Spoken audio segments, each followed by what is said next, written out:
Hello बच्चों, चलिए प्रश्न को पढ़ते हैं। 500 डिग्री सेल्सियस पर Al2O3 के विघटन के लिए गिब्स ऊर्जा निम्नलिखित है। ये दिए ΔRg प्लस 960 किलो जूल पर मोल। अभिक्रिया दिए 2/3 Al2O3 अभिक्रिया 4/3 aluminium plus O2। 500 degree Celsius पर एल्यूमिनियम ऑक्साइड यानी Al2O3 के विद्युत अपचयन के लिए विभवांतर कम से कम होना चाहिए।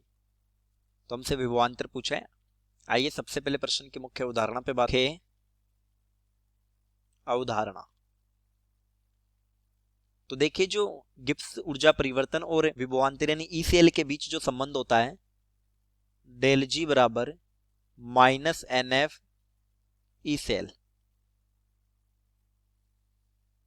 यहां N जो होता है वो अभिक्रिया में शामिल इलेक्ट्रॉन है, अभिक्रिया में शामिल इलेक्ट्रॉन। F फेराडे नियतांक है, फेराडे नियतांक, इसका मान होता है 96,500 कूलाम। ईसेल ये हो जाता है विभवांतर। तो चलिए प्रश्न को हल करते हैं। तो हमें अभिक्रिया दी है 2/3 Al2O3 एल्यूमिनियम ऑक्साइड, ये बदल जाएगा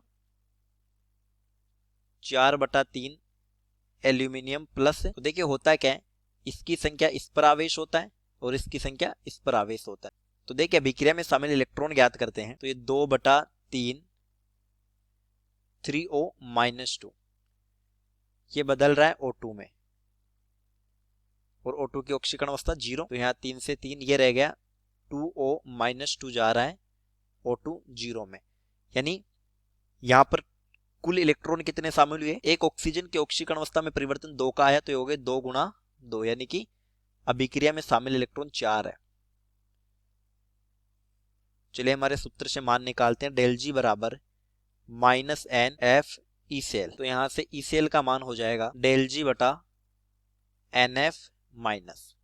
चलिए मान रखते हैं, ईसेल बराबर माइनस डेल जी का मान हमें प्रश्न में दिया है 960 किलो जूल, तो इसको जूल में बदल लेंगे। ये हो जाएगा 10⁻³ बटा N का मान होता है 4 और ये F का मान होता है 96,500। जब हम इसको हल कर लेंगे तो ईसेल का मान आ जाएगा -2.5 वोल्ट। तो सिर्फ परिणाम आ जाएगा 2.5 वोल्ट। तो ये हमारा उत्तर हो जाएगा। चलिए विकल्प की जांच करते हैं। ए दिया है 4.5, बी दिया है 3, सी दिया है 2.5। तो सी हमारा सही उत्तर हो जाएगा। चलिए उम्मीद करता हूं प्रश्न समझ आया होगा। धन्यवाद।